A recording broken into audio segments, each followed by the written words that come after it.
The last pale stripes of light were fading quickly behind the city's expanse that evening. The street, still damp from a recent rain, glimmered thinly. The streetlights had not yet flickered to life, and the street was hanging suspended in that breathless, squinting moment between light and dark. I was on my way home from what had been a difficult job, leaving me exhausted and grim. Took long steps, my hands balled into fists, shoved deep into my pockets. It was chilly. Not a biting cold, but a murmuring one. A cold that sent its pallid hands lightly creeping along your skin.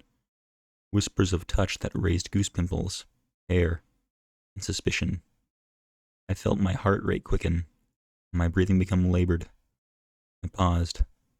Eyes fluttered shut, and I heard the muted crunch of a single footstep behind me. Then nothing. There was someone following me. I set off at a dead run, all springs and gears turning, and now there was no mistaking it. I most certainly had a pursuer. I didn't look back. I only ran. My feet slapped pavement hard, jarring.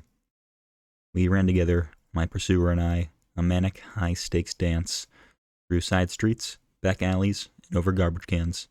Finally, we reached my street. I jumped one-handed over a fence, through a backyard, and ran to my front stoop. I reached my front door, a mad scramble for my keys. I knew I could only make it to the basement before I was caught. I would be home free.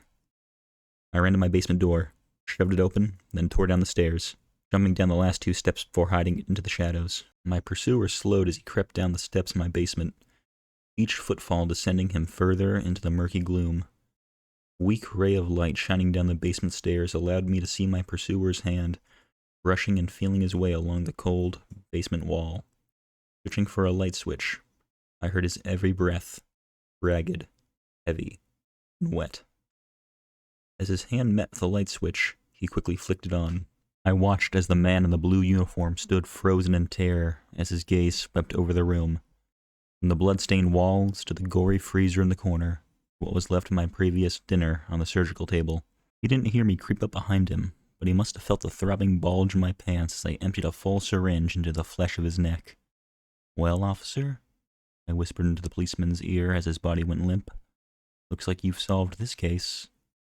A maniacal grin crept its way across my lips.